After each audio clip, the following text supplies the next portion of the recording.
Tropical Typhoon, Chairman TV. Weather update. Helping homeless people. Please subscribe.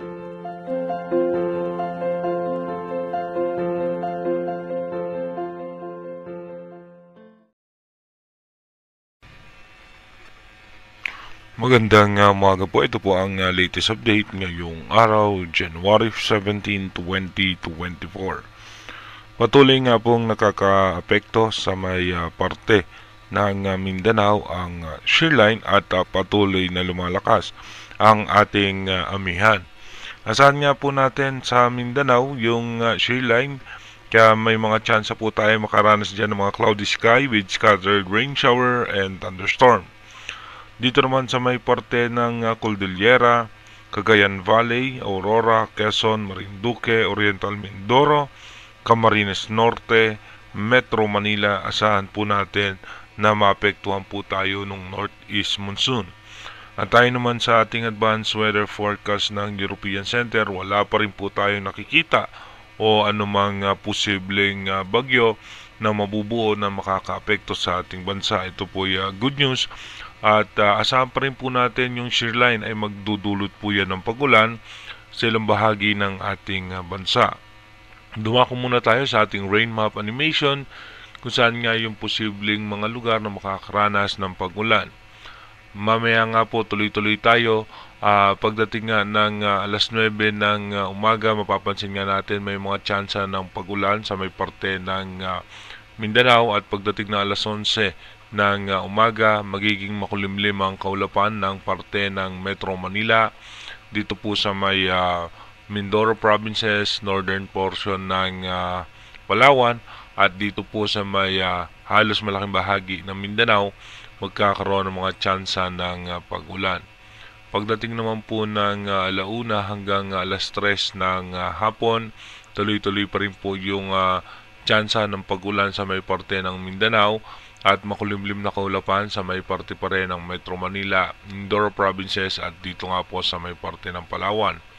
Pagdating naman po ng alas 3 hanggang alas 6 ng gabi mamaya, ganun pa rin po, tuloy-tuloy na magkakaroon ng tsansa ng pagulan sa may parte ng Mindanao. Bunsod pa rin po yan ng shear line, at makulimlim na kaulapan sa eastern section ng Luzon, at maging dito nga sa Metro Manila, Bicol Region, Mindoro Provinces, at northern portion ng Palawan.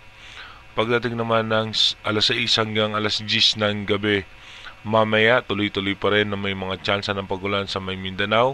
Makulimlim na kaulapan pa rin dito sa may parte ng eastern section ng Luzon at ng Metro Manila, maging sa may Mindoro Provinces. Dumako na nga po tayo sa ating advanced weather forecast. Ayun nga po sa ating advanced weather forecast, bukas nga po January 18, tuloy-tuloy pa rin po makakaranas ng mga posibleng pagulan sa Mindanao, dahil pa rin po yan sa shear line, at posible na rin po yung mawala.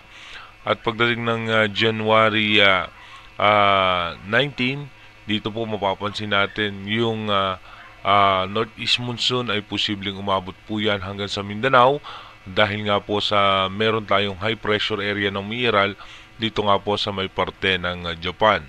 Pagdating po ng January 18, ng January 20, muling magkakaroon ng panibagong pagbugso ng northeast monsoon, at pagdating naman po ng January 21, magkakaroon ng panibagong shear line na makakaapekto naman dito sa may northern Luzon. By January 22, ito po ibababa yung possible shear line natin sa may parte ng eastern section ng Central Luzon. At pagdating naman po ng January 23, makakaranas naman po ng mga pagulan ang parte ng Luzon. By January 24, asahan natin may mga tsansa na malalakas na pagulan sa may parte ng Bicol Region, Mindoro Provinces, at Central Luzon. By January 25, asahan natin magkakaroon ng mga pagulan sa may Visayas, Bicol Region, at Central Luzon. Pagdating naman po ng January 26, asahan natin may tsansa muli ng mga pagulan sa Visayas, at dito nga po sa may eastern section ng Mindanao. Kung mapapansin nga natin, wala po tayo nakitang anumang posibleng banta ng bagyo na makakaapekto sa ating bansa.